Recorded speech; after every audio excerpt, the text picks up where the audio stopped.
संदरी जैसे ही गुलाम को बादशाह के साथ आते हुए देखती है तो उसके चेहरे का रंग उड़ जाता है। वो फौरन समझ जाती है कि अगर उन्होंने उसे देख लिया तो बड़ी मुश्किल खड़ी हो सकती है। घबराहट में वो जल्दी से इधर उधर देखती है और खुद को छुपाने के लिए गाड़ी के पीछे जाकर डिग्गी के पास दुबक कर बैठ जाती है ताकि कोई उसे देख न सके। थोड़ी देर बाद जब गुलाम गाड़ी लेकर अपने क्वार्टर पहुंचता है तो हस्बे आदत सामान निकालने के लिए डिग्गी खोलता है, मगर अंदर कुछ भी नहीं होता। डिग्गी खाली देखकर वो एकदम परेशान हो जाता है और उसके जहन में तरह के खदशात आने लगते हैं। घबराहट में वो फौरन बादशाह के पास पहुंचता है और बेचैनी से उसे बताता है कि सुंदरी गाड़ी में मौजूद नहीं है और शायद कहीं रास्ते में ही उतर गई या खो गई है। ये सुनते ही बादशाह के चेहरे के तासुरात बदल जाते हैं। वो फौरन अपनी गाड़ी निकालता है और उसे तलाश करने निकल पड़ता है। वो अपने आदमियों से कहता है कि सुंदरी का मोबाइल नंबर ट्रेस किया जाए ताकि उसका पता चल सके। कुछ ही देर में लोकेशन मिल जाती है और बादशाह सीधा इसी तरफ रवाना हो जाता है। जब वो उस जगह पहुंचता है तो सुंदरी को अकेली और खौफजदा हालत में खड़ा देखकर रुक जाता है। वो उसके करीब जाकर उससे बात करने की कोशिश करता है, मगर सुंदरी बदहवास होकर पीछे हटने लगती है। बादशाह उसका हाथ पकड़कर उसे गाड़ी में बिठाना चाहता है, लेकिन वो जोर जोर से एहतजाज करती है और कहती है कि मुझे तुम्हारे साथ नहीं जाना। वो रोते हुए कहती है कि उसके अबू आशिक अली को तुम्हारी वजह से बहुत मुश्किलात का सामना करना पड़ा था और उसी डर की वजह से वो हमेशा तुमसे दूर रहना चाहते थे।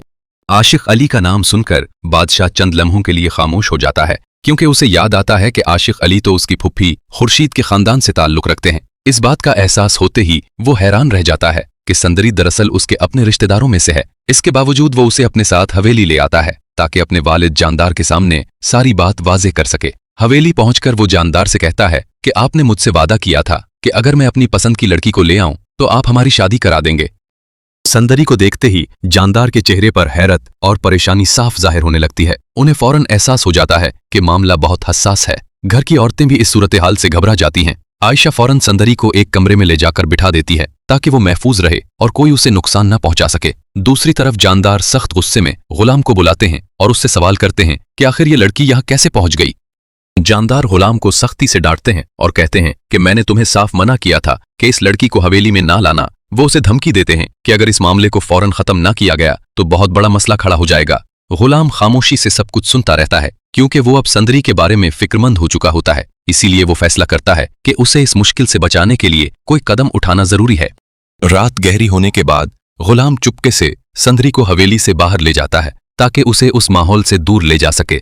रास्ते में सुंदरी की आंखों में आंसू होते हैं। वो गुलाम से कहती है कि अगर वो वापस गई तो बादशाह जबरदस्ती उससे शादी करने की कोशिश करेगा और वो ये नहीं चाहती। वो गुलाम से इल्तिजा करती है कि वो उसकी मदद करे और उसके साथ निकाह कर ले ताकि कोई उसे मजबूर न कर सके। गुलाम के लिए ये फैसला आसान नहीं होता, मगर उसके दिल में भी सुंदरी के लिए नरम गोशा पैदा हो चुका होता है। कुछ देर सोचने के बाद वो उसकी बात मान लेता है। अगले दिन वो दोनों एक काजी के पास जाते हैं और सादगी से निकाह कर लेते हैं। निकाह के बाद सुंदरी सुर्ख लिबास में बहुत खुश नजर आती है और गुलाम भी उसे देखकर मुतमईन महसूस करता है कि उसने एक दुरुस्त फैसला किया है। वो दोनों कुछ देर के लिए एक होटल में ठहरते हैं ताकि आइंदा जिंदगी के बारे में सुकून से सोच सकें। इधर हवेली में सुबह जब बादशाह सुंदरी से बात करने के लिए उसके कमरे में जाता है तो वो वहां मौजूद नहीं होती। ये देखकर वो फौरन गुलाम को ढूंढने जाता है, लेकिन उसका कमरा भी खाली होता है।